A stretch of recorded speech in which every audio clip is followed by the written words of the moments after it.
Hi, I'm Lisa, your rock and roll realtor, and this is part 2 of my 4 videos covering the state measures that are on the November ballot. Now I'm covering 3 measures per video, and if you haven't seen part 1 yet, you can do so by clicking here. All right, now in this video, I'm going to be covering measures 17, 18, and 19. But before I get started, I'd like to ask you to like and subscribe and comment if there's any topics that you'd like for me to cover on future videos, or if you have any real estate needs. State Measure 17, restoring voting rights for former prisoners while on parole. Now, voting yes means giving people back their right to vote after they've served their time in prison but are still on parole. Voting no means that people would remain unable to vote while on parole after completing their prison sentence. Now, the California Democratic Party supports this measure. Republican Senator Jim Nielsen opposes it.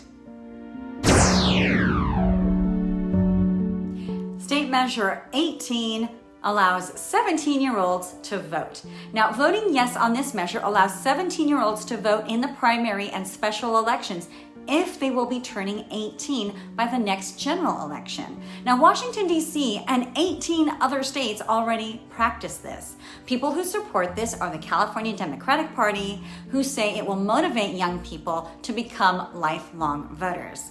Those opposed to it say that since most 17-year-olds are still under strong influence from their parents, it's not conducive to independent thought, and they would be voting under pressure from their parents. State Measure 19, transferring tax base and increasing tax on inherited homes. Now, voting yes would allow homeowners who are over the age of 55, disabled, or wildfire or disaster victims to transfer their primary residence tax base to a new replacement residence. A yes vote would also require higher taxes from people who inherited homes if they do not use them as their primary residence. So if you inherit a home and are not going to use it as your primary residence, say you're going to use it as a vacation house, or you're going to rent it out, you are going to be taxed according to the current market value.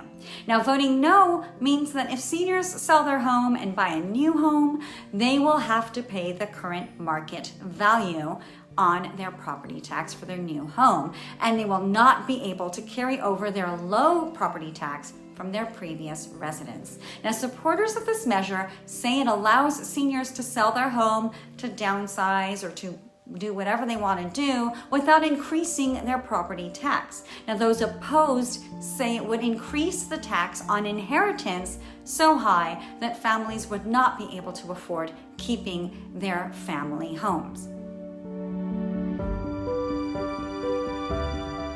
Check out my next video where I'll be covering 3 more measures. And again, please subscribe and like. If you have any real estate needs, please get in touch. My information is listed below.